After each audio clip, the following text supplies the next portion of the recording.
Un minuto más y empezamos. Empezamos nosotros a las 8:12. A ver, esperamos un minuto más.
Ok, jóvenes, ahora sí, siendo ya las 8:12, empezamos.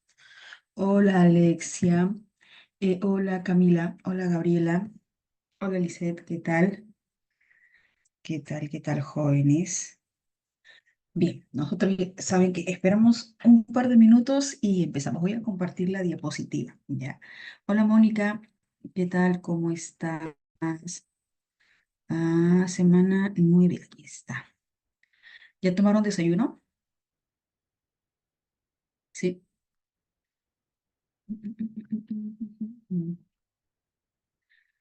Hola, Camila, hola, Ruth.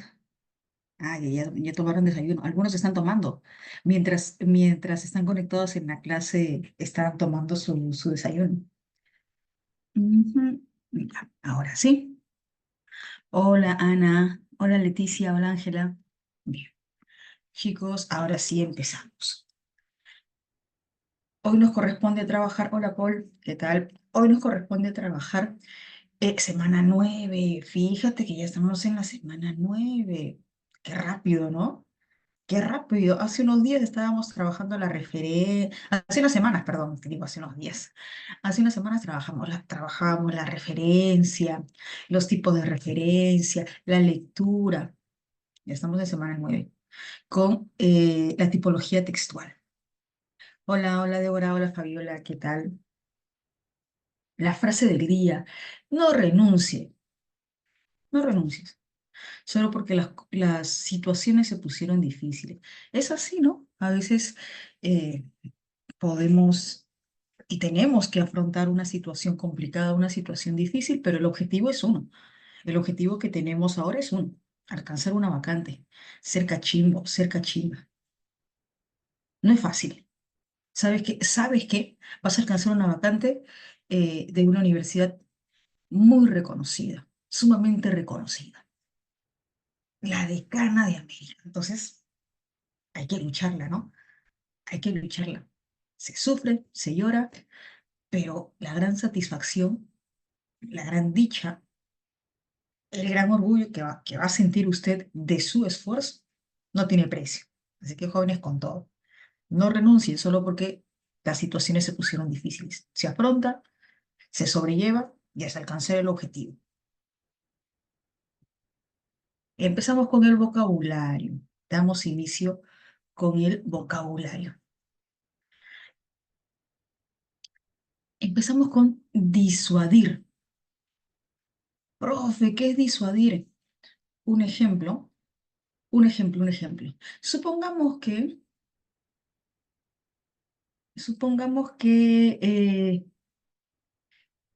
ya, supongamos que Débora quiere,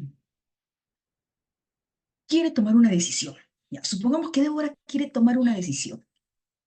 Quiere ejecutar, accionar, poner manos a la obra. poner manos a la obra, ejecutar, accionar, hacer realidad una decisión. Pero Pepita, su amiguita, trata de disuadirla. Le dice, ¿de verdad? ¿De verdad, Débora? ¿Estás segura de lo que quieres hacer? ¿Estás segura de consumar, de hacer realidad esa decisión? Yo soy tu amiga, así que yo tengo que disuadirte. Te quiero abrir los ojos. Te quiero... Ah, no, no, no, porque una sugerencia... Desengañar, desengañar. Una sugerencia es una recomendación, pero la disuasión va más allá de una sugerencia. Que sí, profe, sí, sí. La disuasión tiene el objetivo de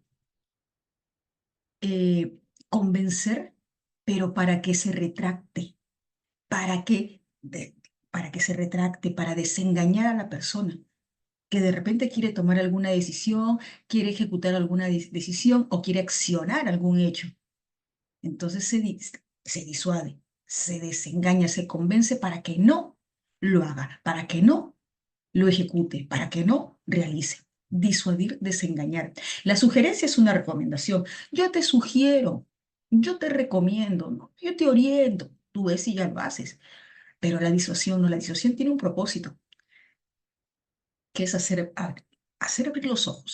abrir los ojos de la persona, desengañar a la persona, tratar de convencer para que no lo haga. Persuadir. ¿Qué es persuadir? Persuadir es lo contrario. Persuadir es lo contrario. Ya no es para que no lo haga, sino para que lo haga. En el caso de persuadir ya no es para que no lo haga, sino para que lo haga, para que accione, para que ejecute, para que realice. Seducir, claro, seducir. Persuadir, seducir. Ujú. Altruista, profe, ¿qué es altruista? Soy una persona altruista. Yo colaboro con quien lo necesita. Yo le doy una colaboración a quien realmente lo necesita. Generoso, dadivoso, solidario, filántropo. Generoso, dadivoso, solidario, filántropo, bien, altruista. Eh, esgrimir. Esgrimir tiene más de una significación. De repente usted habrá escuchado de este deporte conocido como esgrima. ¿Ha escuchado el deporte esgrima? Que el deportista sale ataviado con un uniforme que prácticamente le cubre todo el cuerpo, el rostro, todo, y con una espada que es es muy finita, muy finita. Se le llama florete. A la espada se le llama florete. Eh, ya, ese deporte se le llama esgrima, pero el término esgrima, aparte, esgrimir, aparte de que se puede referir a esgrima, tiene otra significación. Ejemplo, y este término se usa recurrentemente en examen, ya sea en textos, en preguntas, en alternativas. En este sentido, escucha, el autor esgrime un argumento. El autor esgrime un argumento. El autor se sostiene en un argumento. Recurrir, claro, Renata, claro. El autor esgrime, el autor recurre a un argumento. El autor se sostiene en un argumento. Esgrimir, recurrir. Así que la palabra esgrimir en ese sentido recurrentemente se usa en examen. En textos de eco también, de hecho. Esgrimir, recurrir. Recurrir, sostenerse. Inmolar, profe, ¿qué es inmolar? No se preocupen, yo me voy a inmolar por ustedes. A mí, que me pase de todo. A ustedes no les va a pasar absolutamente nada porque yo me voy a inmolar por ustedes. Sacrificar, sacrificar. Genial. Ahí están los 5 términos. Los 5 términos de vocabulario. Bien. Hasta la E. Los otros 5 términos ustedes revisan, evalúan y completan. Pero completen, chicos, completen. Bien, jóvenes, hoy trabajamos, hasta aquí estamos bien con el vocabulario, ¿sí? Chicos, chicas, ¿sí? ¿Estamos bien? ¿Estamos bien? Ok, Fabiola, genial. Bien, hoy trabajamos tipología textual según el discurso, volumen 2. Volumen 2, parte 2. Ujú. La semana pasada trabajábamos con el texto narrativo, el texto descriptivo, ¿no? Hoy trabajamos con los textos expositivos, que son los textos recurrentes en examen de admisión. Que sí, profe, sí, sí, son textos recurrentes en examen de admisión. Ujú. A ver, eh, ayúdame. Y usted se va a dar cuenta. ¿Qué, qué formato de texto de examen de admisión es el que corresponde a este tipo, a esta tipología, texto expositivo? ¿El texto dialectal, texto A, texto B, o el texto mixto? ¿Cuál de esos dos formatos? ¿Cuál de esos dos formatos? Texto continuo, que es el texto dialectal, o el texto mixto, corresponde al texto expositivo. Normalmente, comúnmente es el mixto, claro. Normalmente, comúnmente es el mixto. Profe, ¿por qué dice que normalmente, comúnmente el texto mixto es texto positivo? Sí, normalmente. ¿Por qué? Que hay casos excepcionales. No, profe, no me diga. Sí te digo. Comúnmente usted va a encontrar un texto mixto, un texto positivo, pero hay casos donde ese texto mixto puede ser un texto argumentativo. Que sí, profe, claro. Hay casos donde ese texto mixto puede ser argumentativo. Se pueden plantear, de repente, se plantea la polémica en el texto continuo y los argumentos en el gráfico, como una infografía, tipo una infografía. ¿Se puede, profe? Sí. Y de hecho, creo que en un examen, ahora que se me viene a la mente un examen de admisión, estamos en 2024, ahora sí del 2021, sí, por ahí, un texto mixto que era argumentativo. Así que sí se puede, sí se puede. Pero comúnmente es mixto. Puede que usted encuentre un texto mixto, comúnmente es expositivo, perdón. Puede que usted encuentre un texto mixto que sea argumentativo también. El texto expositivo, el mismo nombre lo precisa. Expresa, expone conceptos, hechos, ideas, nociones, donde el autor no influye ni refleja sus sentimientos, emociones, pensamientos, opiniones. El autor del texto no expresa ahí su punto de vista, solo muestra los conceptos, las nociones, los hechos, tal cual, de manera denotativa, directa, tal cual. No implica ni sus sentimientos, ni sus emociones, ni su punto de vista. Características.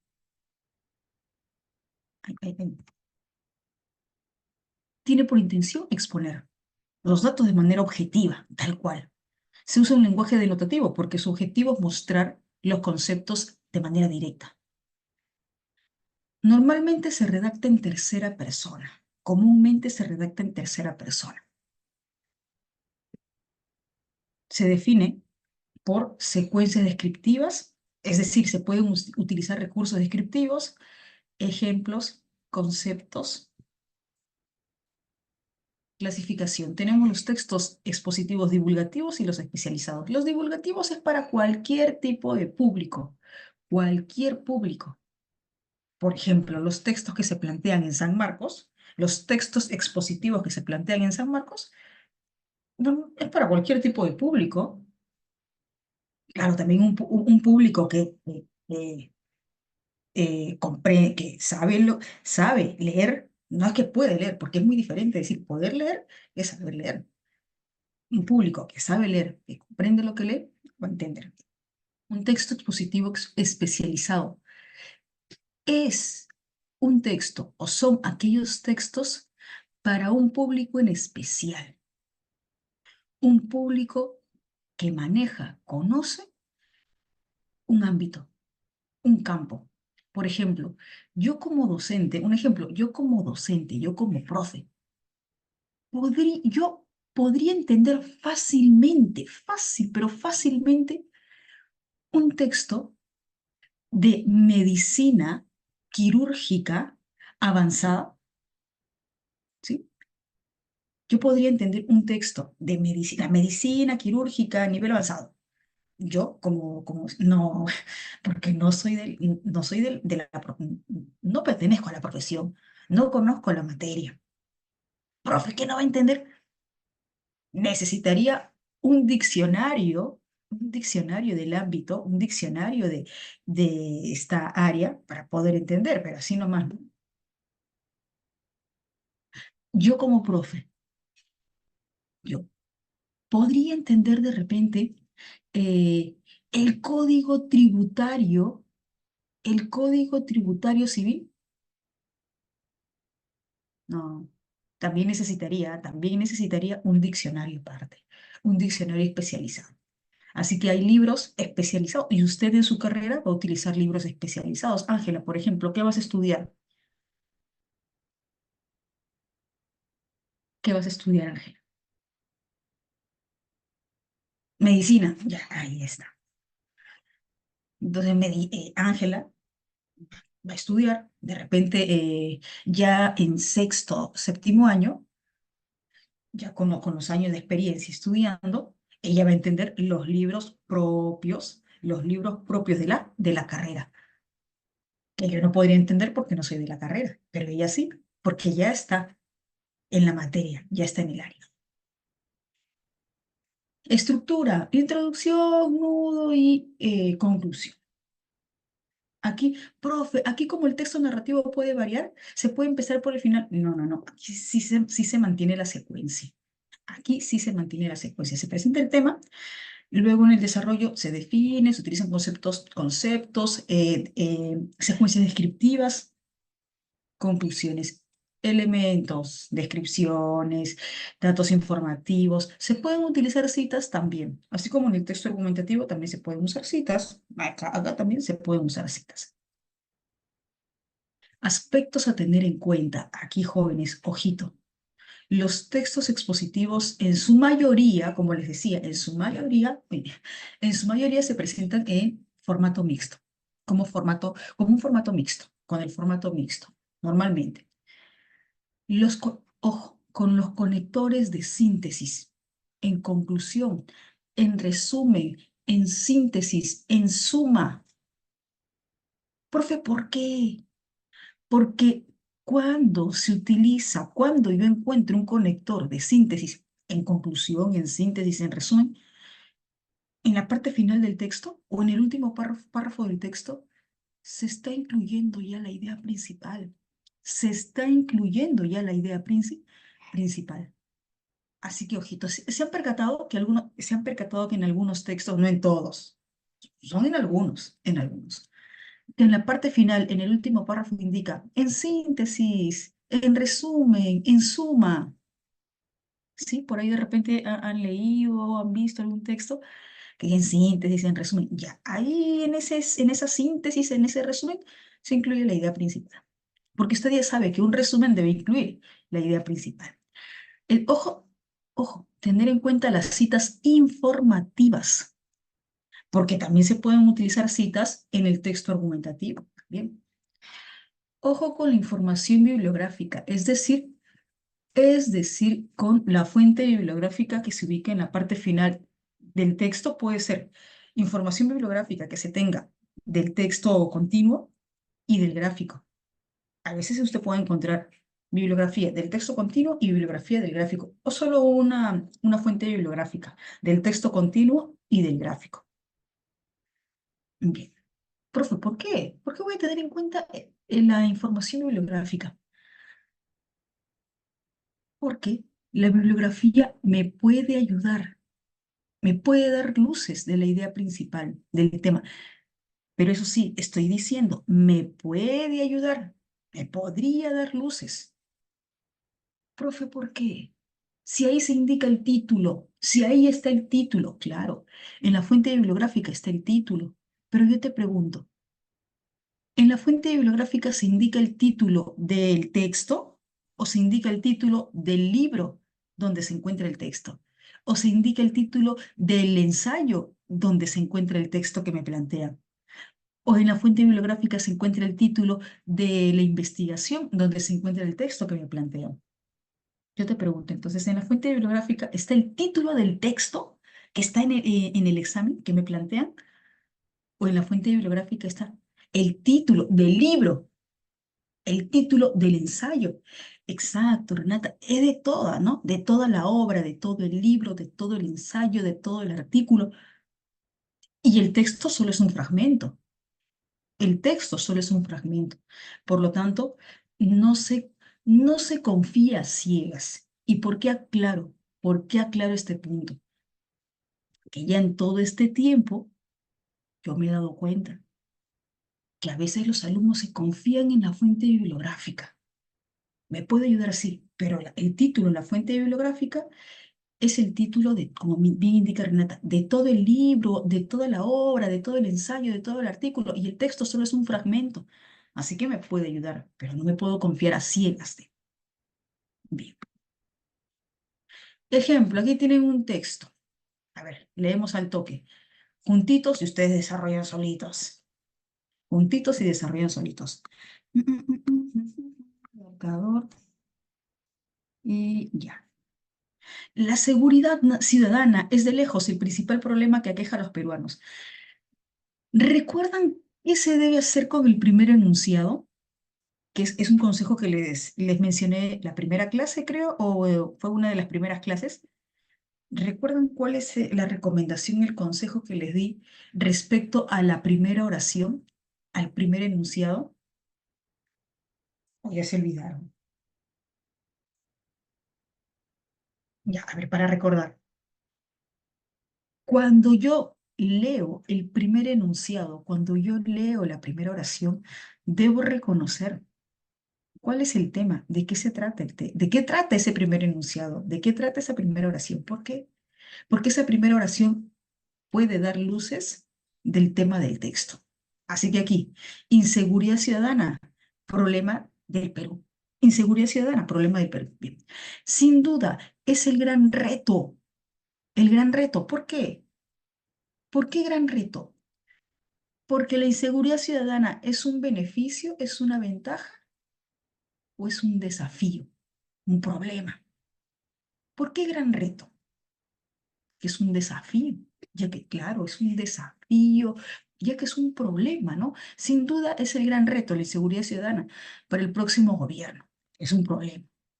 En una encuesta realizada por el INEI, el 47%, en una encuesta realizada por el INEI, el 47% de los peruanos considera a la inseguridad ciudadana como como el principal problema que perjudica al país. Ahora, tú te das cuenta que el autor del texto indica, en una encuesta considera que la inseguridad ciudadana, ¿acaso dice yo considero? Yo considero, no, dice, esa encuesta considera, tercera persona. Recordemos que este tipo de textos básicamente se escribe en tercera persona. Considera que la inseguridad ciudadana aqueja al país, muy por encima de la pobreza o el desempleo. ¿Eso qué quiere decir? ¿Que la pobreza y el desempleo no son problemas para el país o también son problemas, pero están debajo de la inseguridad ciudadana? A ver, ayúdame, ayúdame, ayúdame.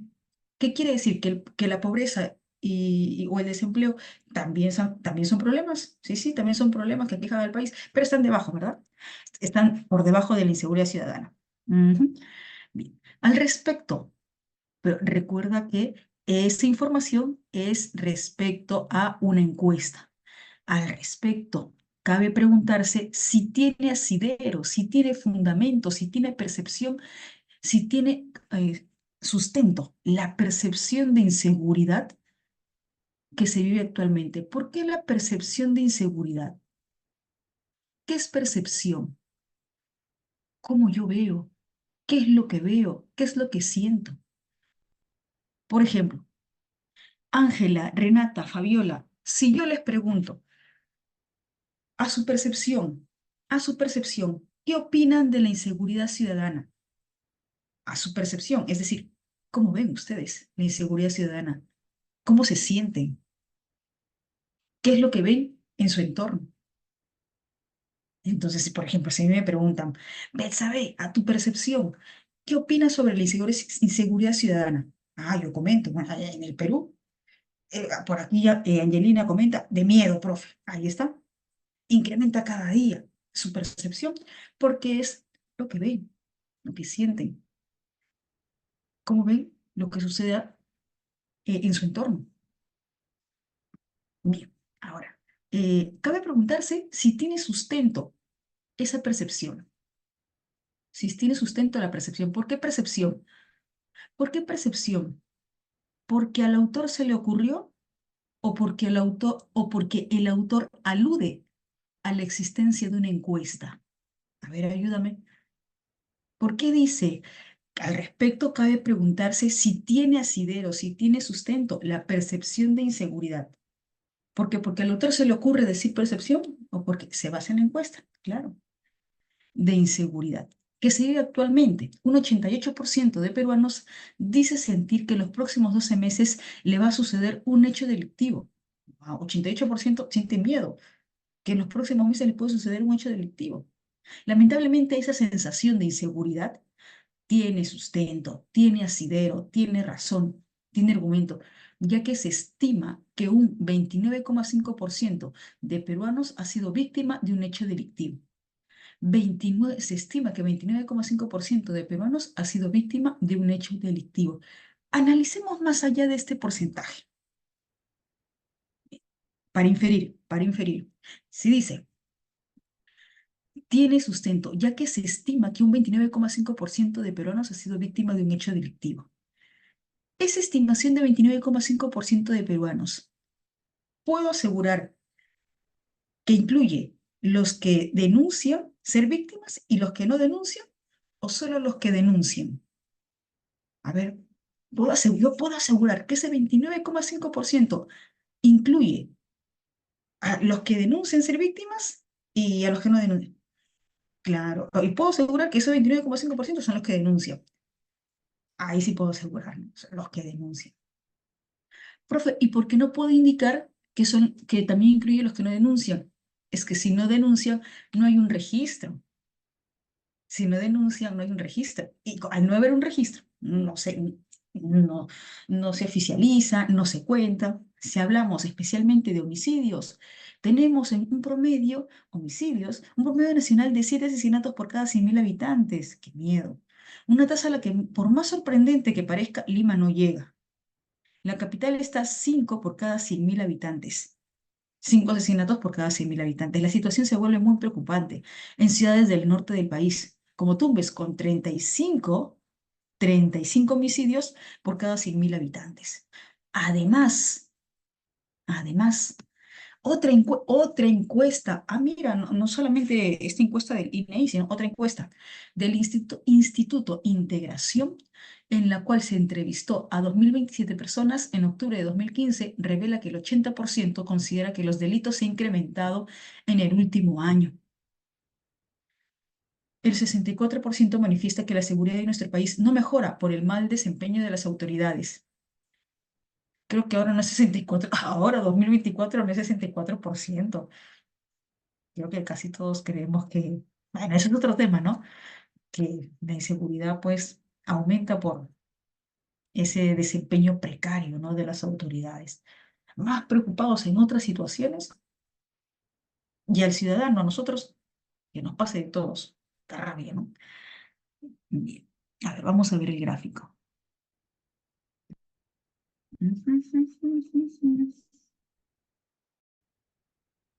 Aquí. Percepción de inseguridad. 18% se sienten muy inseguros. El 18% de los encuestados se sienten muy inseguros. 18% de los encuestados, a su percepción, se sienten muy inseguros. De ese 18%, 24% de los encuestados que se sienten muy inseguros se encuentran en Lima. 8% de los encuestados eh, que se sienten muy inseguros viven en el centro. 42% de los encuestados se sienten inseguros.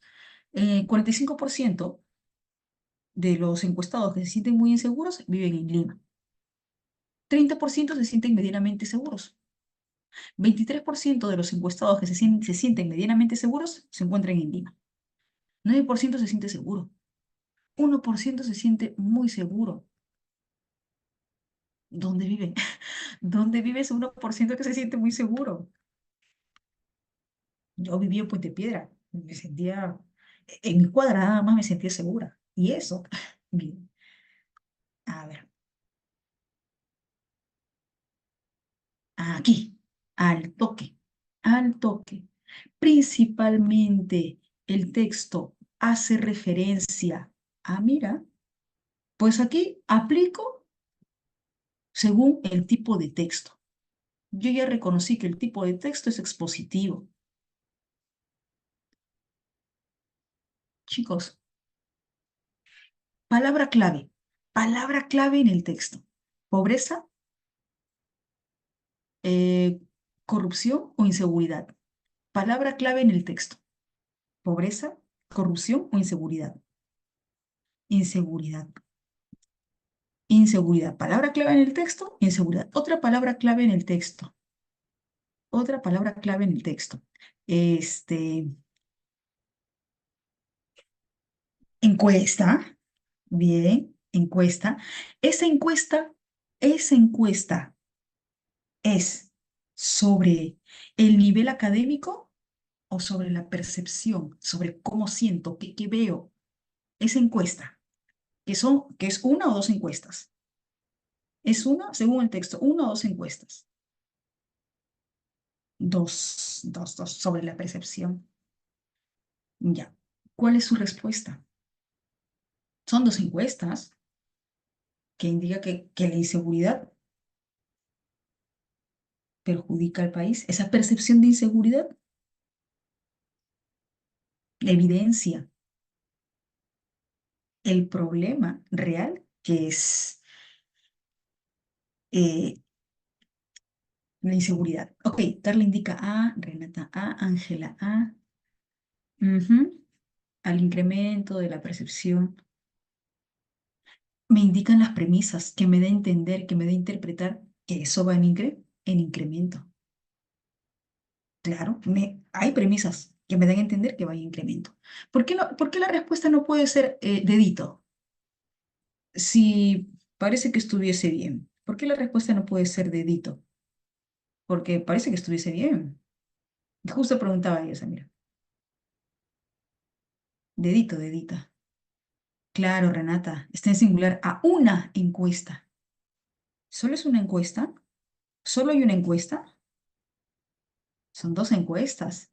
El INEI y el Instituto Integración. Son dos encuestas, ¿verdad? Son dos encuestas. Entonces, como bien indicaba su compañera, profe, está en singular, así que no la puedo considerar. Son dos encuestas. Ya. ¿Y por qué no puedo considerar la alternativa C? ¿Por qué no puedo considerar la alternativa C? Porque dice metrópoli. Exacto. Ya. Siguiente. Es incongruente sostener que la percepción de inseguridad en el Perú. Incongruente. A ver, no veo. Vamos a colocar esto para aquí. Exhibe en cada zona una asimetría o una diferente estadística. ¿Eso es cierto? En cada zona hay una diferente cifra estadística. Eso sí es cierto. Mira, en Lima, en el centro, hay diferentes cifras estadísticas. A la C. A ver, ¿qué dice la alternativa C? Presenta un porcentaje unísono. Unísono igual al unísono igual el mismo porcentaje en cada zona. Eso no es cierto. Ese es incongruente. Esa es la incongruente, esa es la incompatible. porque el porcentaje no es el mismo. En Lima hay un porcentaje, en el centro otro porcentaje, en Oriente otro porcentaje. Ujú. Bien. 3. Si el porcentaje real de delitos sufridos por los peruanos fuese el 10%, chicos, ¿el porcentaje real cuánto es? 29,5, ¿no? El porcentaje de delitos, aquí está. Lamentablemente esa sensación de inseguridad tiene sustento, ya que se estima que 29,5% de peruanos ha sido víctima de un hecho delictivo. 29,5%. El 29,5% ha sido víctima de un hecho delictivo. Entonces hay motivo, hay razón para considerar ese punto preocupante respecto a la inseguridad. Ok, Carla indica B, Ángela indica B. ¿Concuerdan con Carla y con Ángela? Si solo el porcentaje real de delitos fuese el 10%. Si solo el porcentaje real de delitos sufridos fuese el 10%. Si solo fuese el 10%, dime, ¿la percepción de inseguridad tendría sustento? ¿Tendría motivo si solo fuese el 10%?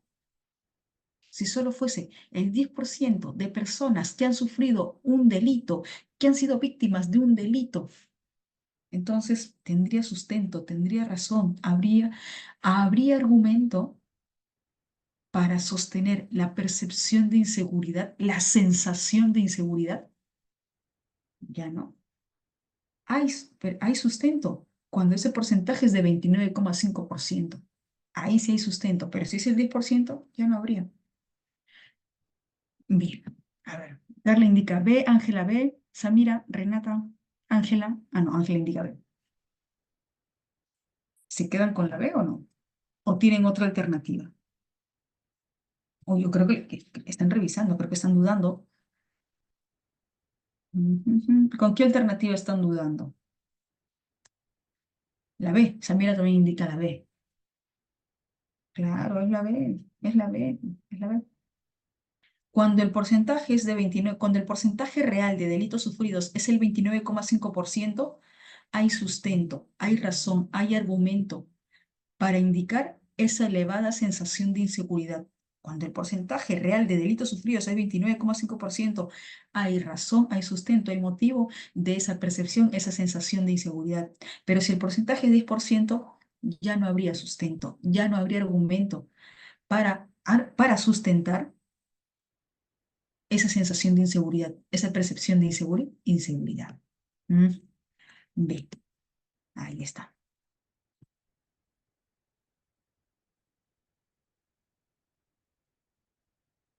Ujujujú. Claro, cuando dice real, nos da a entender de que para especificar, para precisar que es real, hay un registro, hay una sustentación formal y un registro o una sustentación formal en la denuncia. ¿Cómo yo puedo decir que he sido víctima de un delito, víctima de un robo? ¿Solo porque lo digo? Puedo decirlo, claro, pero ¿cuándo sí se puede contar como real? ¿Cuándo sí se puede contabilizar como un hecho delictivo real? Cuando tengo un sustento, tengo la denuncia.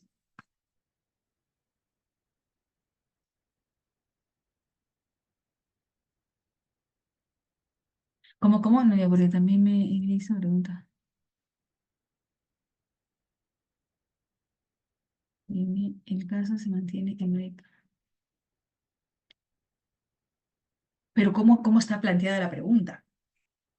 ¿Cómo está planteada la pregunta?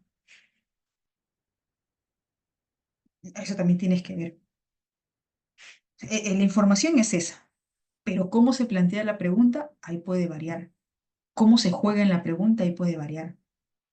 Así que siempre, ojito, la información me la dan, la información está ahí en el texto, pero cómo se plantea la pregunta, cómo se está determinando, o qué juego textual se está planteando en la pregunta, también, profe, ¿por qué juego textual? Porque ustedes se habrán dado cuenta que las preguntas son directas ¿Son evidentes? ¿Sí? ¿Se han dado cuenta que las preguntas en su mayoría son directas, evidentes? Ah, ya está, al toque. Mm, Usted tiene que leer bien, porque en la parte final de la pregunta te hacen un cambiazo. En la parte final de la pregunta te cambio, ¿o no? Por ejemplo, por ejemplo, si un ejemplo, si tuviese una pregunta, con este texto, si tuviese una pregunta que rezara de la siguiente manera, que rezara de la siguiente manera. De los porcentajes, de los porcentajes planteados, de los porcentajes planteados, se indica que la percepción se puede inferir que la percepción de inseguridad es como según el gráfico. Mira, de los porcentajes, hasta la primera parte, de los porcentajes planteados respecto a la percepción de inseguridad, hasta ahí puedo entender que se refiere al texto continuo. Hasta ahí de repente entiendo que se refiere al texto continuo y me dice, según el gráfico, de acuerdo al gráfico. Entonces, si yo solo leo una parte, ya me confundo. No sé si contestar solo del gráfico, solo del texto continuo, pero si leo todo que dice según el gráfico. ¿Sí se han percatado que en algunas preguntas se plantea de una manera y al final, otro dato adicional, donde te cambian? Entonces hay que revisar bien, dependiendo de la pregunta. Textos argumentativos. Los textos argumentativos comúnmente se plantean como textos dialécticos, los textos dialectales.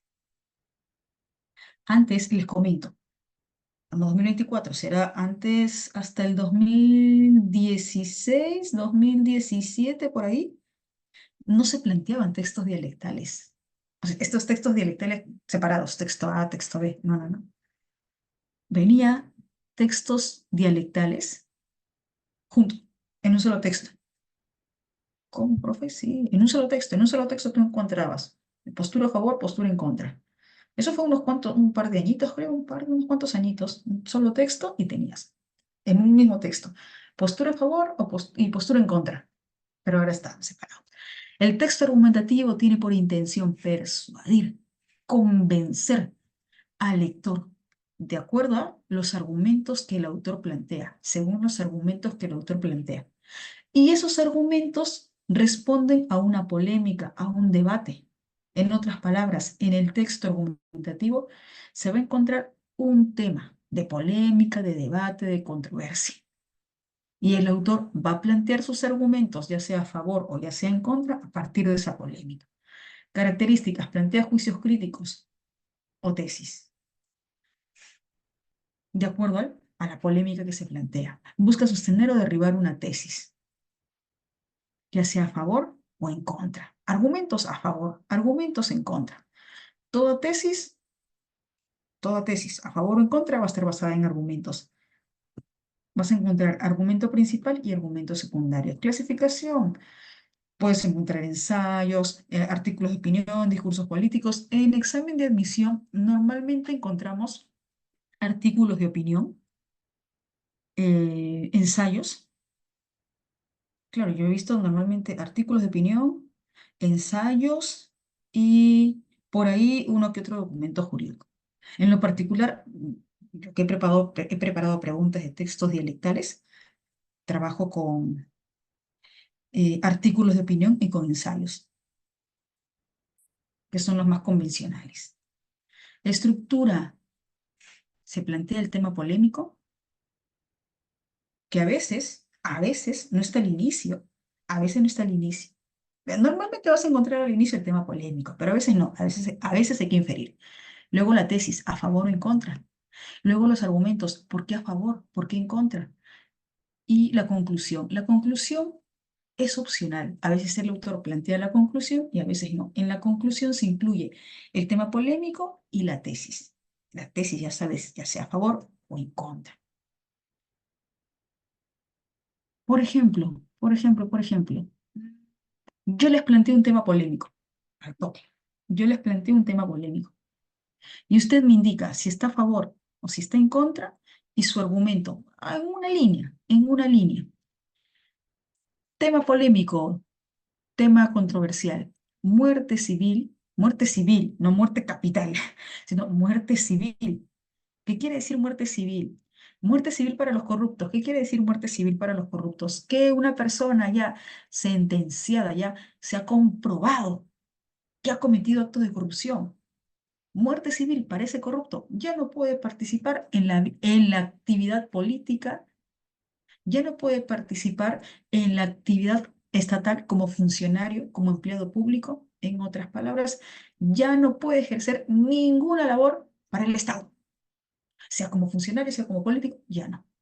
Entonces la polémica es muerte civil para los corruptos. Cualquiera de ustedes me indica a favor o en contra y por qué.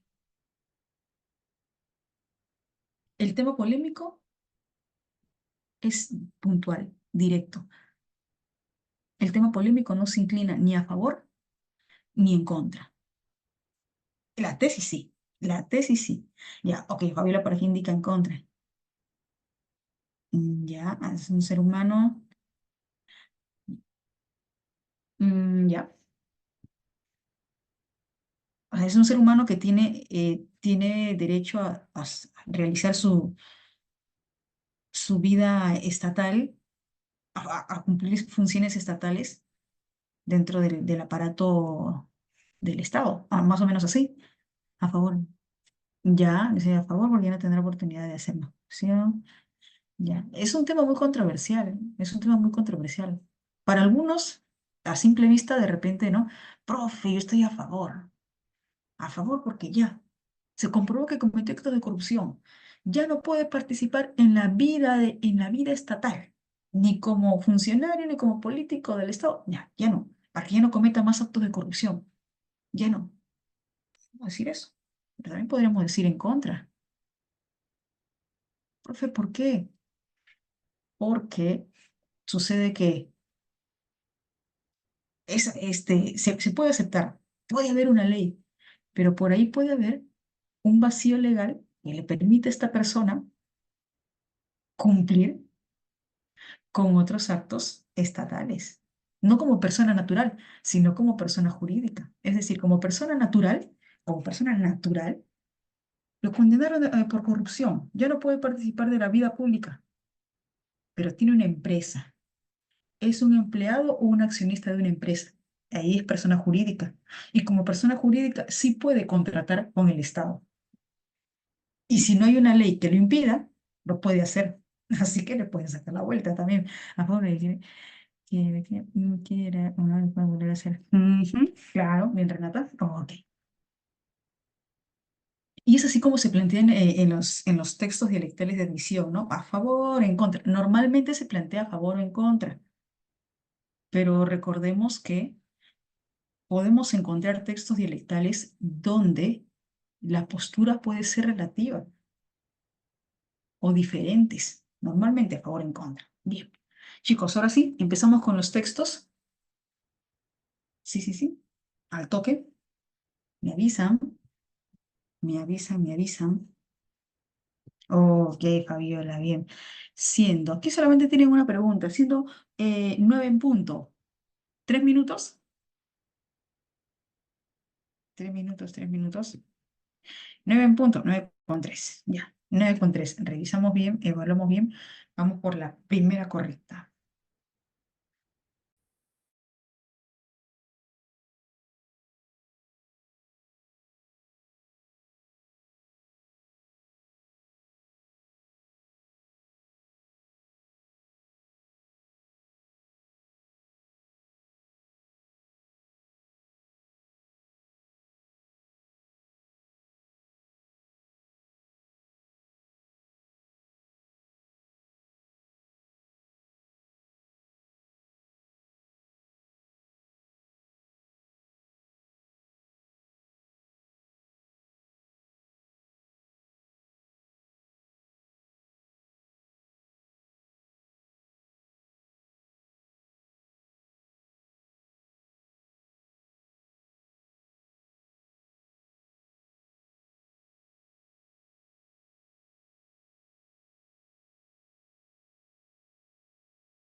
Dos chicas estamos.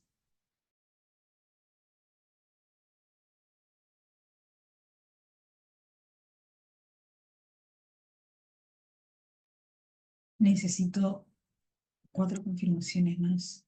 Faltan 4.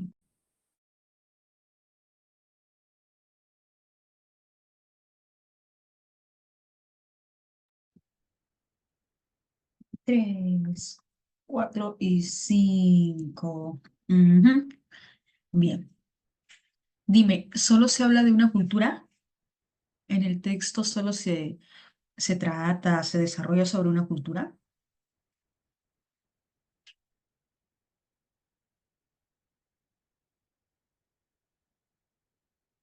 No, ¿no es cierto? Ujú. Ya. Claro, yo veo aquí, mira, por ejemplo, dice, las creencias según la cultura mesopotámica. Por ahí también la cultura iraní. Son las dos más visibles. Ok, sobre ellas, sobre estas culturas, ¿qué se desarrolla? ¿Qué se precisa? ¿Demografía? ¿Geografía? ¿O la cosmología?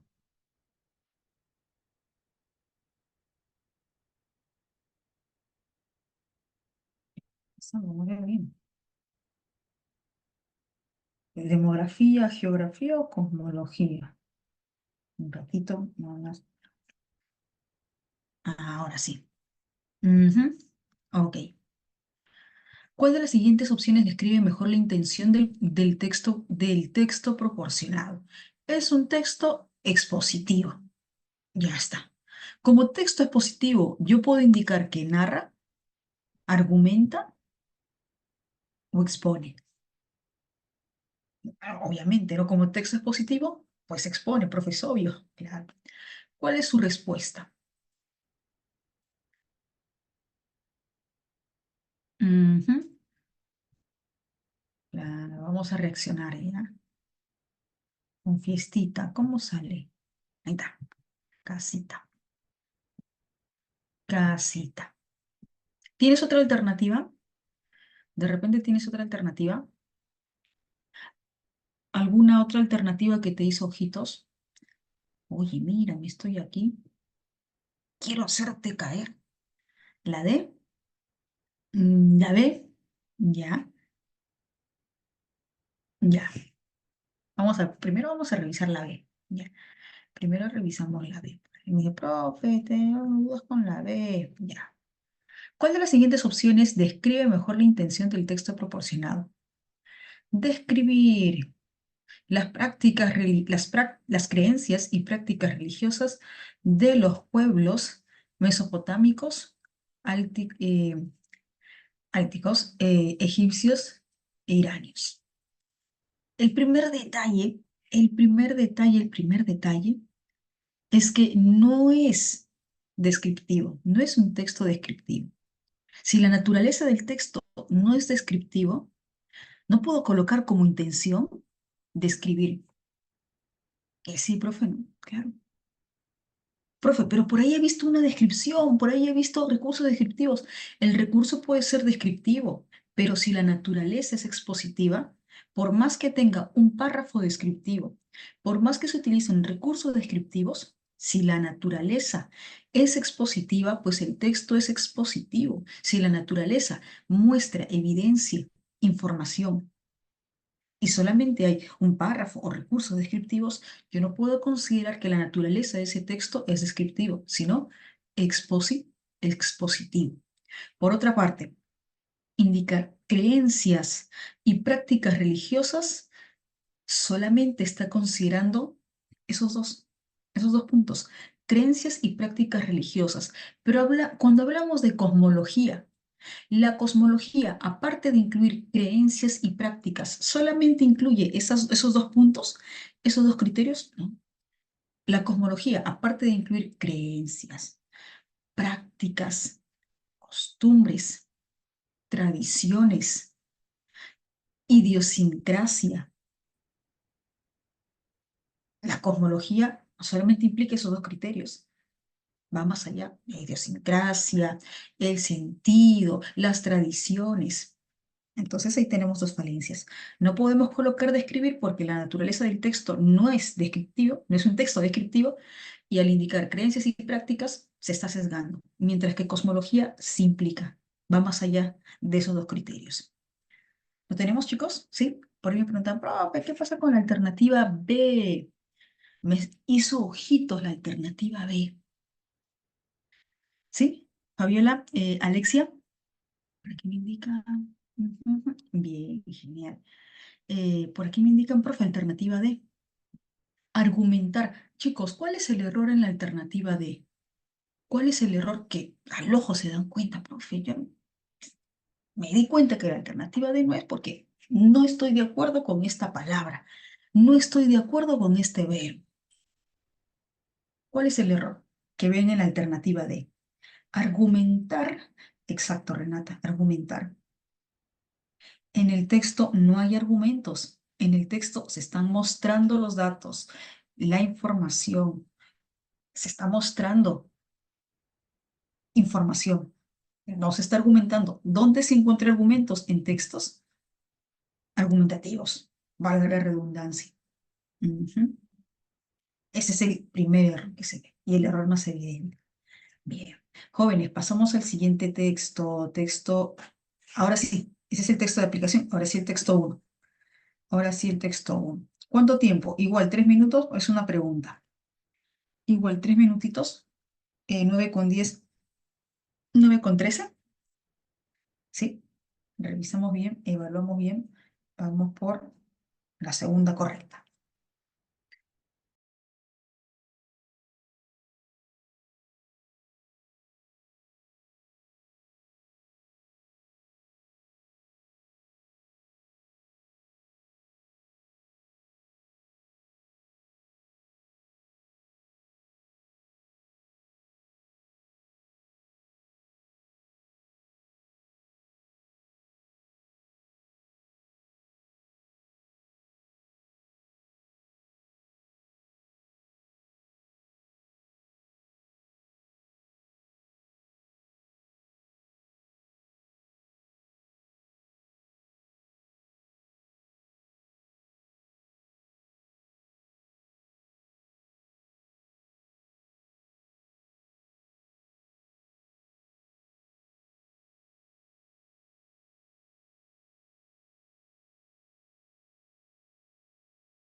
Chicos, ¿ya está?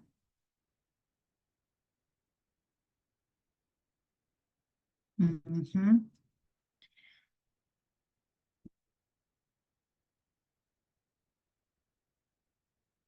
Ok, bien. Dime, ¿cuál es, cuál es una palabra clave en el texto? ¿Cuál es una palabra clave en el texto? Dime una palabra clave, sustancial del texto. Racismo. Excelente. Una palabra clave, una palabra sustancial. Ra- racismo. ¿Qué se indica en el texto? ¿Qué se indica en el texto? Que el racismo se comenta, se habla, se discurre sobre el racismo con tal firmeza, determinación, libertad, o todavía hay un tabú, una inhibición, una limitación de hablar del racismo.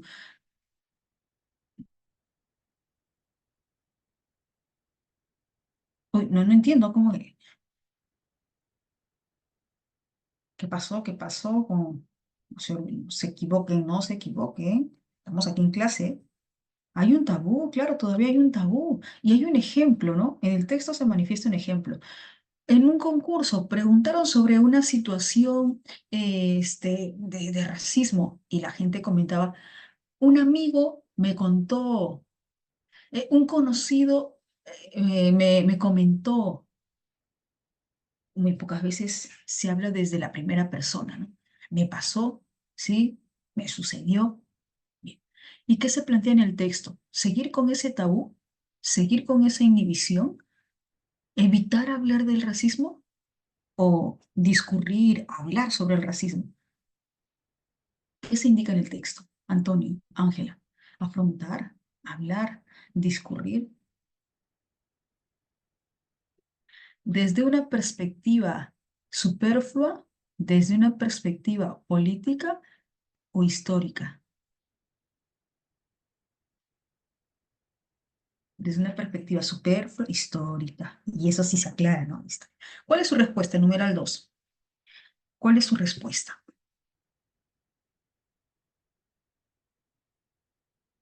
De plano, nos damos cuenta que el tipo de texto es un texto narrativo, es un texto descriptivo, es un texto casita. A ver, por aquí me indican casita. ¿Tienen otra alternativa? Dedito. Uy, apareció el team dedito. Ya, ok. Ujú. Vamos a ver entonces ambas alternativas, casita y dedito. Casita y dedito. Mira, quiero que te des cuenta de esta parte del texto. Ujú, ujú. ¿Dónde está? Aquí está.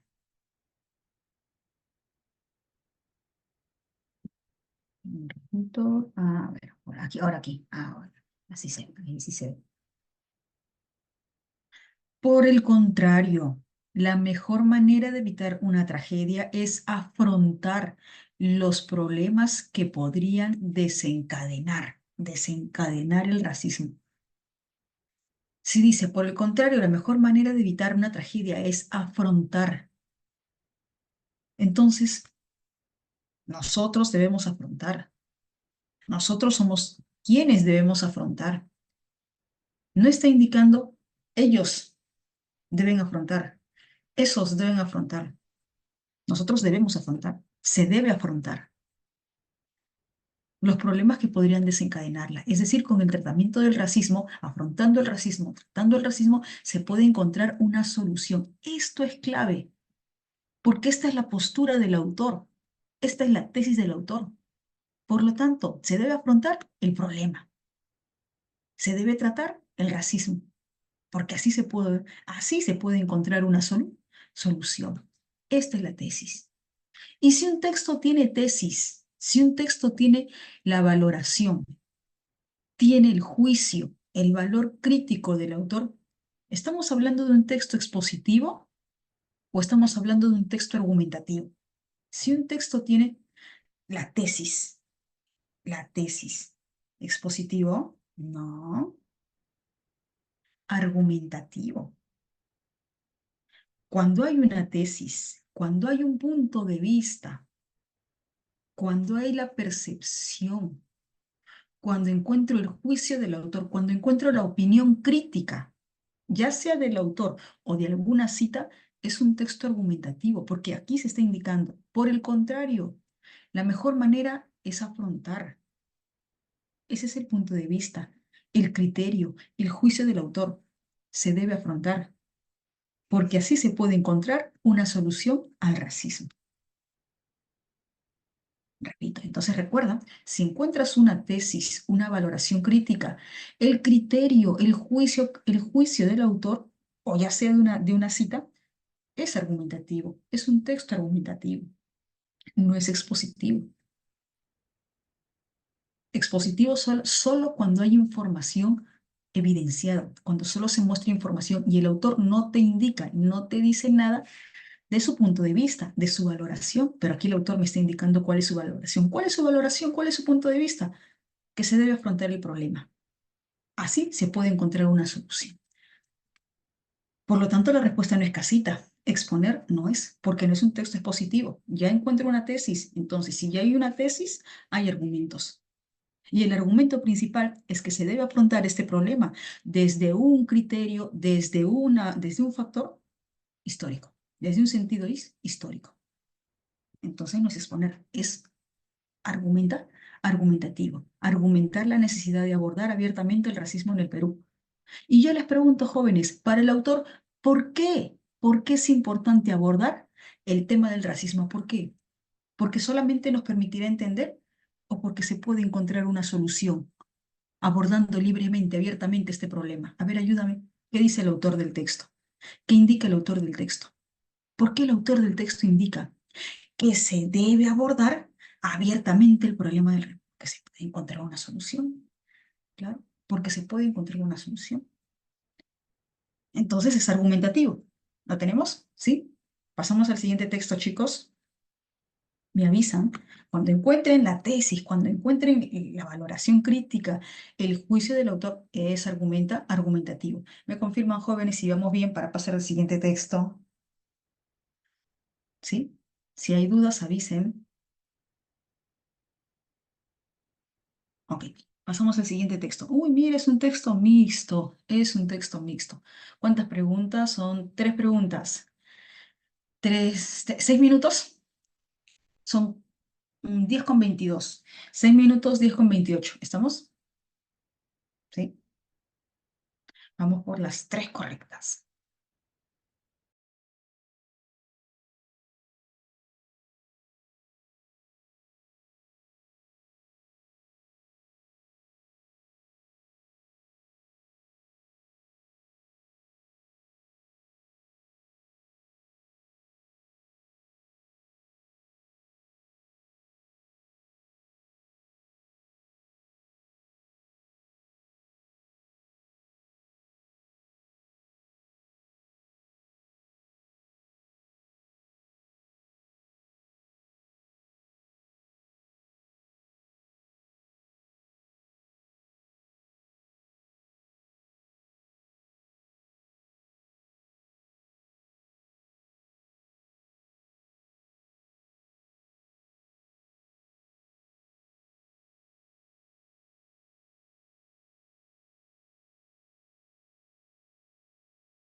Dos chicas, y ya está.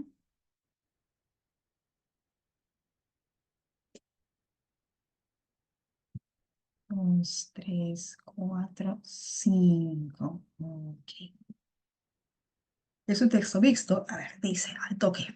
Leemos rápido. La homeopatía, según la OMS, una pseudociencia inútil para curar enfermedades y sin avales experimentales.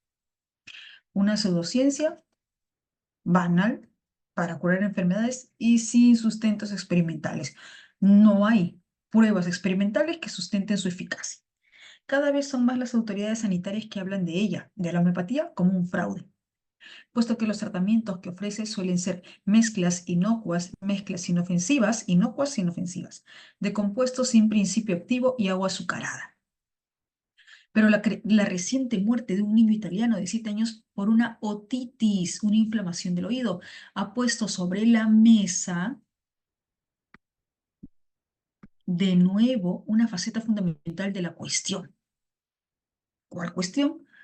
La homeopatía, el uso de la homeopatía. Estas pseudoterapias también pueden ser nocivas, perjudiciales. Construidas como un sistema de creencias, en ocasiones alejan a las personas del tratamiento médico real que necesitan cuando están enfermas. Ahí es donde radica su peligrosidad, que se agrava cuando hablamos de niños. El pequeño italiano ha muerto por otitis, una dolencia banal, insignificante, muy habitual entre niños de su edad, pero que no se les suministró antibióticos en el momento determinado. Sus padres le aplicaron tratamientos homeopáticos que después de 2 semanas que había soportado fiebre, recién lo llevaron a urgencia de un hospital, pero ya no se pudo hacer mucho. Falleció el pobre niño. La Asamblea Nacional de Homeopatía de España emitió un comunicado lamentando la muerte del niño y hablando de la homeopatía como una herramienta más, pero el niño fue víctima de las ideas de sus padres, la credulidad o la sin razón de sus padres. Esto es algo mucho más habitual de lo que se puede pensar. La buena voluntad de los padres y la idea equivocada de que lo natural es bueno para exponer. Es bueno, pero se expone a los hijos a prácticas que no siempre son responsables. Tenemos un gráfico. Aquí el médico le dice, estos medicamentos están demostrados por estudios. Los estudios demuestran la efectividad, que son tan efectivas como los medicamentos homeopáticos. Como decir, ok, si tú crees en los medicamentos homeopáticos, si le das la razón al uso, al consumo de medicamentos homeopáticos, mira, aquí también el médico que está con su delantal, ahí también hay medicamentos que son tan efectivos como los medicamentos homeopáticos. Es como si crees lo uno, si crees respecto a los medicamentos homeopáticos, ya pues, ¿crees en algo banal? ¿Crees en un asunto banal? Tienes que creer en esto. Que sí tiene demostración, que sí tiene estudios que lo demuestran. Ujú. ¿Cuál es la intención principal del texto proporcionado? Vamos, lúcete. ¿Cuál es tu respuesta? ¿Cuál es la intención principal? Ya sé. Casita, casita, casita. Ujú. Claro. Sí, sí, sí, sí. Ujú. Dime, ¿por qué la respuesta no puede ser besito? Describir cómo se utilizan los tratamientos homeopáticos en niños enfermos. El texto trata sobre cómo se utilizan los tratamientos homeopáticos. El texto se sustenta, el texto... No. 4. Determine el tema central del texto. ¿Cuál es el tema del texto? Casita, casita.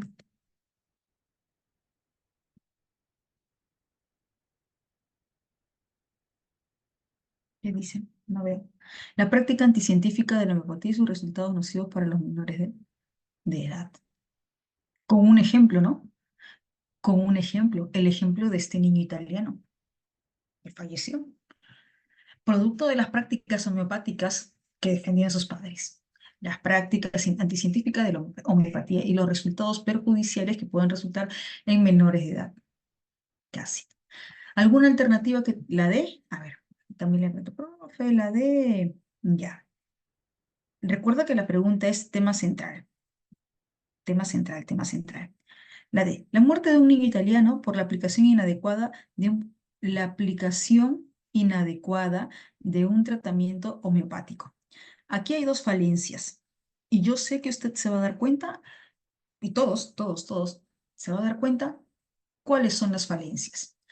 Si la pregunta es por tema central, si me están solicitando el tema central, corresponde al texto, ¿no es cierto? Corresponde a todo el texto. Y aquí dice, la muerte de un niño italiano. ¿Puedo considerar que la muerte de un niño italiano es el tema central? ¿Es el punto fijo? ¿Es el punto central de todo el texto? ¿O es una idea secundaria? ¿Es un ejemplo? ¿Es un caso? Como pudo haber sido otro caso, como se pudo haber sustentado en otro caso. Es una idea secundaria. Esa es la primera falencia, que la muerte de un niño italiano es un ejemplo, es una idea secundaria, es un caso, como podría haber sido otro caso. La otra falencia, ¿cuál es? Escucha, dice, la muerte de un niño italiano por la aplicación inadecuada de un procedimiento homeopático. Si dice aplicación inadecuada de un procedimiento homeopático, ¿qué me da a entender? ¿Qué me da a entender? Que aplicaron erróneamente, que aplicaron equivocadamente ese procedimiento, que si hubiesen aplicado bien, si hubiesen aplicado adecuadamente, no hubiese pasado. Pero según el texto, ¿la aplicación fue inadecuada o el procedimiento es el inadecuado? ¿Cuál es lo inadecuado según el texto? ¿La aplicación que le dieron los padres o el procedimiento homeopático ya es el inadecuado? Exacto. Según el texto, lo inadecuado, lo equivocado, no es la aplicación que le dieron los padres, sino desde ya, lo equivocado, lo erróneo es el procedimiento homeopático. Al indicar la aplicación era adecuada, ya se le está quitando la responsabilidad al procedimiento y se le está dando la responsabilidad completa, total, a los padres. ¿Me dejo entender, jóvenes? ¿Se dieron cuenta? Cuando dice aplicación inadecuada, ahí se les está culpando netamente a los padres. Pero en el texto también, en el texto se culpabiliza puntualmente al mismo procedimiento como tal, que es banal. La expresión puesto sobre la mesa, ha puesto sobre la mesa de nuevo este procedimiento. ¿Cuál es su respuesta? Se ha puesto sobre la mesa de nuevo. La implicancia, la atención. Se ha puesto atención. Jóvenes, ¿hasta ahí estamos bien? Pasamos al siguiente texto.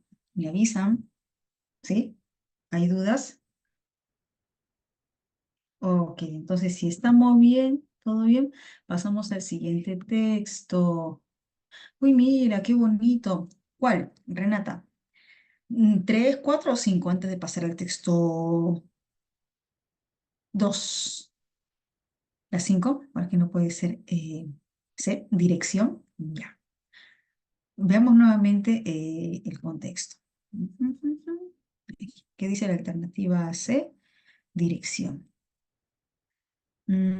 Aquí. Pero la reciente muerte de un niño italiano de 7 años por una otitis ha puesto sobre la mesa de nuevo una faceta fundamental de la cuestión, del debate. Una cuestión es un debate, una cuestión es una controversia.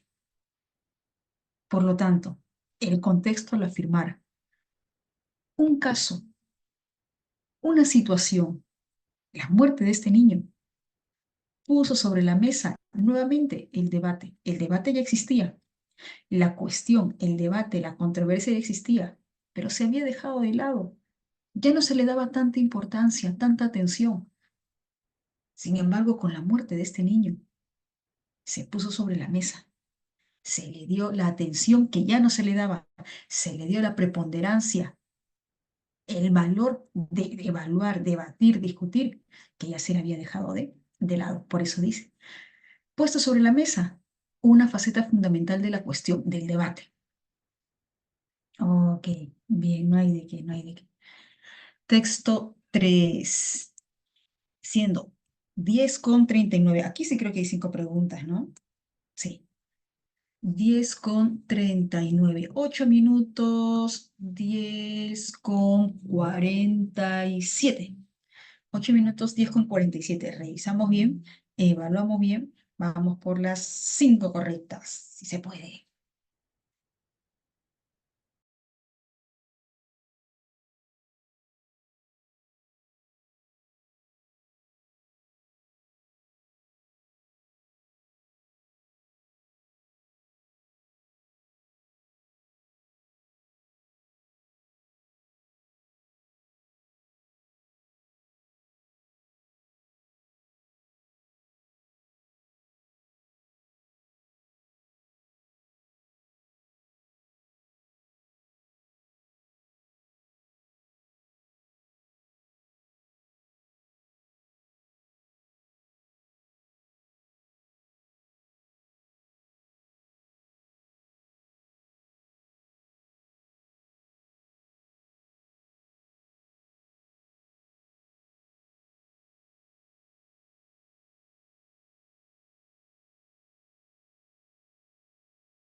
Dos chicas están.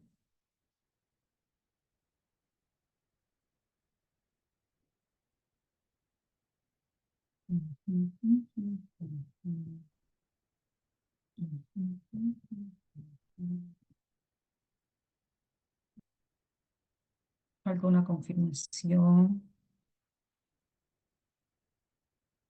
Ok, ahí está. 5 confirmaciones. Bien. Veamos. El colectivo No Somos Vasija en España sostiene que la gestación subrogada, gestación subrogada, ¿de qué estamos hablando con gestación subrogada? Vientre de alquiler. Vientre de alquiler, exacto, Fabiola, vientre de alquiler, ¿verdad? Bien, Fabiola. Sostiene que la gestación subrogada le arrebata a la madre el derecho de decidir durante el embarazo y la posterior crianza, cuidado y educación del bebé. Claro, le arrebata para este colectivo, le arrebata. No le permite a la madre elegir, decidir si ser parte de la crianza, eh, quedarse con el bebé, cuidar al bebé. Asimismo, considera que el contrato de subrogación de vientre de alquiler es una forma de imposición. El contrato es una forma de imposición que es irrevocable una vez firmado, impidiendo que la madre que alquila su vientre pueda cambiar de opinión libremente a la hora de decidir quedarse con el bebé que ha traído al mundo, lo que implica 3 cuestiones a tener en cuenta. ¿Qué dice este colectivo? Cuando la madre que alquila su vientre firma el contrato, ya está desligándose, ya no puede solicitar ser parte de la crianza y quedarse con el bebé, ser parte del cuidado, ya no. Renuncia a todo derecho respecto al bebé. Mm, Lo que implica 3 cuestiones a tener en cuenta. A, el control sexual de la mujer en ese tiempo de embarazo. Cuando firma el contrato, la madre que alquila su vientre, la mujer que alquila su vientre, en ese tiempo tiene que evitar encuentros sexuales. La mercantilización del bebé que va a dar a luz. El tráfico de mujeres que deviene en la creación de granjas de mujeres. Tráfico de mujeres. Se convierte ya en un tipo de explotación de vientre de alquiler. En cuanto a la mercantilización que se esboza, se esgrime que incluso aunque se legalizara la versión altruista, entonces hay una sola versión para el texto A, hay una sola versión de la gestación subrogada, hay una sola versión, un solo enfoque de la gestación subrogada, o hay más de un enfoque, más de una versión, hay más de uno. Hay más de uno. La versión mercantilista, donde se paga, donde cobran, donde la mujer o el varón o la familia interesada en tener un hijo paga por el vientre de alquiler, y la otra versión altruista. Es decir, aquella en la que las gestantes no reciben algún tipo de compensación económica. En la versión mercantilista, sí. En la versión altruista no reciben. Las gestantes no reciben ningún tipo de compensación económica. La tendencia terminaría llevándonos inevitablemente hacia un modelo comercial. Uy, entonces, según este colectivo, así se aplique, así se legalizara la versión altruista de la gestación subrogada, igual llegaría a convertirse en un modelo comercial, en un modelo mercantilista. La lógica neoliberal que abogar es defender, que aboga, que defiende por introducir en el mercado los vientres de alquiler, promueve esta tendencia ilegal, esta tendencia ilegítima. En tanto, ni una mujer, ni mucho menos su cuerpo se puede comprar o alquilar parcial o totalmente, no se puede. El término gestación subrogada y su supuesta definición como técnica, su supuesta. ¿Por qué supuesta? Pregunto, ¿por qué el autor dice su supuesta definición como técnica reproductiva? ¿Por qué el autor del texto califica la gestación subrogada como supuesta técnica reproductiva? Porque para el autor del texto, ¿es una técnica reproductiva o no lo es? A ver, ayúdame. ¿Por qué el autor del texto indica, ¿no? La supuesta, no es exacto. Para el autor del texto, la gestación subrogada no es una técnica reproductiva. como técnica reproductiva, no son más que un eufemismo, no son más que palabras bonitas, no son más que palabras dulces para dulcificar, endulzar e idealizar un negocio que va en contra los derechos humanos. ¿Por qué? Porque para el autor del texto, para el texto A, se estaría yendo en contra del cuerpo de la mujer gestante. Se estaría yendo en contra de la autonomía de la mujer gestante. La Iglesia Católica, por su parte, además de rechazar la gestación subrogada por considerarla una forma de explotación de la mujer y del menor que van a nacer, afirma que contraviene el orden natural de la concepción humana y va totalmente contra la ética y la moral, lo que a largo plazo podría ocasionar problemas de identidad personal en el niño. Los niños y las mujeres son seres humanos y bajo ningún concepto se les puede poner un precio, ni a la madre, ni a la mujer gestante, ni al bebé bajo su apariencia de solución. La subrogación, el alquiler, el alquiler es una forma de mercantilización. Así quieran vender este medio como versión altruista. Para el autor del texto, igual llegaría a convertirse en una versión mercantilista, en un modelo comercial. Bien. En cambio, para el texto B, a ver, en el texto A se plantea una postura a favor o en contra de la gestación subrogada. Ayúdame. Para el texto A se plantea una postura a favor o en contra de la gestación subrogada. En contra, ¿verdad? Pero para el texto B, a favor. Entonces, para el texto A estaría bien que se legalice la forma, por ejemplo, ¿no? La forma, la versión altruista de la gestación subrogada, no. Ni la comercial, menos, ni la altruista, ni la versión altruista, menos la versión comercial.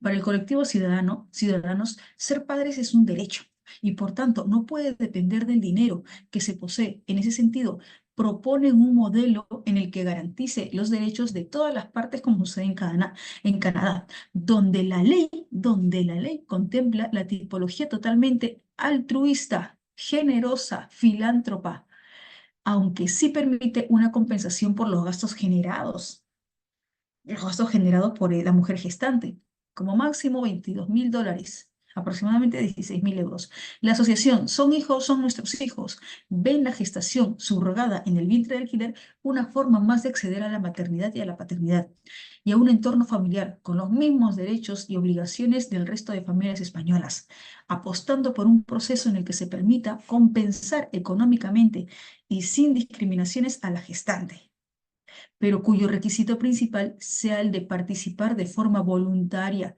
sin que se le obligue y sin que esté dentro de una trata de mujeres con vientre de alquiler. Es voluntario, altruista, generosa y en plena capacidad, para lo que resulta indispensable la sostenible asesoría legal para la gestante. Entonces, según este enfoque de la asociación, son nuestros hijos. Si una mujer va a criar en su vientre a un bebé de forma voluntaria, generosa, altruista y en toda su capacidad de conciencia, ¿debe estar abandonada o debe tener una asesoría legal permanente, constante? A ver, ¿qué dice el texto?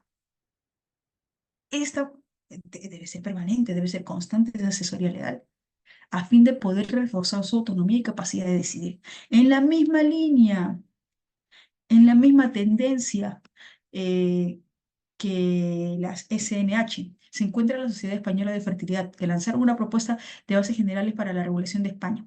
La iniciativa contempla un tipo de gestación subrogada apto para todos los modelos familiares. A ver, ayúdame a entender.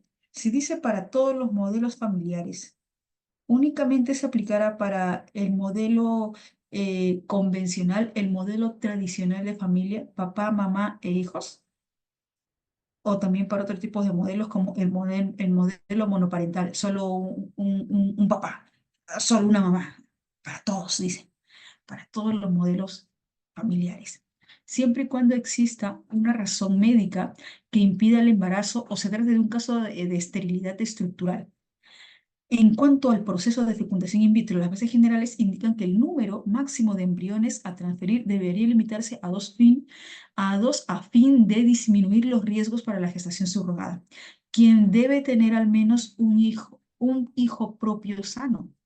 Ah, entonces ya la madre, la mujer que va a tener en su vientre a un bebé y que prácticamente va a ser parte de esta gestación subrogada debe tener por lo menos un hijo propio sano.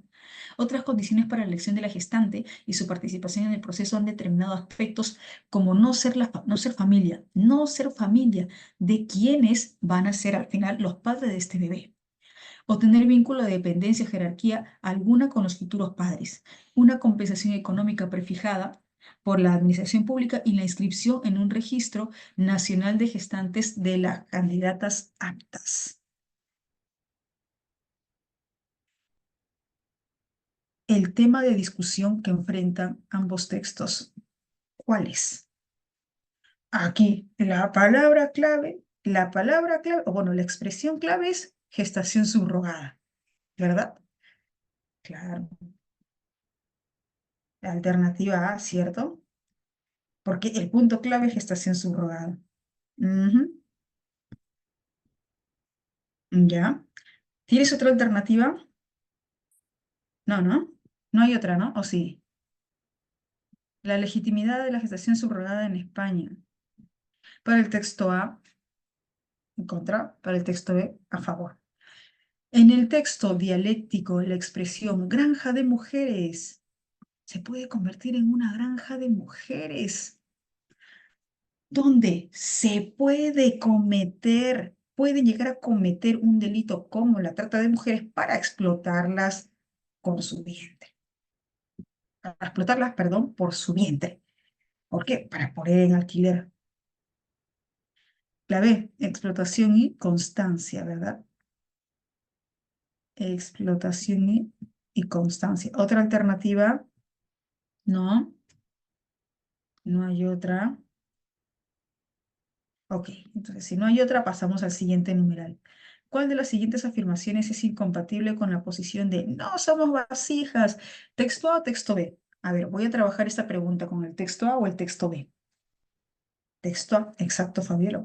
Voy a trabajar con el texto A. ¿Cuál es su respuesta? La alternativa A. Claro, porque para este colectivo no somos vasijas. ¿Está a favor de que la gestación subrogada se legalice? Este colectivo no somos vasijas, está en contra. Entonces, la alternativa sí funciona o no funciona como incompatible. La alternativa A que dice la gestación subrogada debe legalizarse según no somos vasija. Entonces, la alternativa cumple o no cumple con lo solicitado en la pregunta. Funciona como incompatible, claro, Renata. Funciona, sí cumple como idea incompatible, porque el colectivo no somos vasijas no es a favor de que se legalice la gestación subrogada. Bien. Otra alternativa, ¿dudas con otra alternativa? ¿No? ¿No hay dudas? Ok, entonces si no hay dudas, pasamos al siguiente numeral. En relación a lo planteado en el texto B, sobre la propuesta presentada por la Sociedad Española de Fertilidad, es incompatible. Ah, fíjate que me están solicitando incompatible. Incompatible entonces, según información del texto A o el texto B. Incompatible, según información del texto A o el texto B. Texto B. Exacto, texto B. Casita, me dices, excluye de la paternidad a las parejas heterosexuales. Eso es cierto. Y justo leímos una parte, ¿no? Que indica a toda forma familiar, a todo tipo de estructura familiar. ¿O me equivoco? Angelina relata en el texto B, respecto a la Sociedad Española de Fertilidad, se indica, ¿no? Que es para toda estructura familiar, para todo tipo de estructura familiar. Por lo tanto, decir excluye de la paternidad a las parejas heterosexuales es incompatible, ¿no? Porque incluye a todo tipo de estructura familiar. Ujú.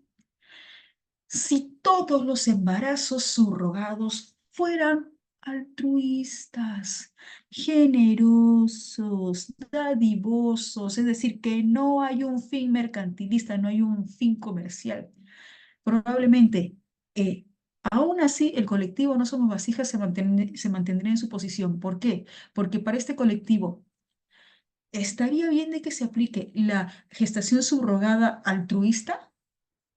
No, porque igual llegaría a convertirse en una práctica mercantilista, en una práctica comercial. Y ahí dice, ¿no? Inexorablemente llevaría hacia un modelo comercial. Ok, chicos, ¿dudas hasta aquí? Jóvenes, señoritas, ¿dudas hasta aquí? ¿Dudas? La 9, la D. A ver, por aquí me preguntan, profe, la 9. En la 9D. Bien. En la pregunta 9 trabajamos con el texto B. Ahora, chicos, yo les pregunto, en la pregunta 9, ¿trabajamos con cualquier información del texto B? O en el texto 9 trabajamos con la información respecto a la Sociedad Española de Fertilidad? A ver, ayúdame. Con respecto a la SEF. Con respecto a la SEF. Ahí está. Bien.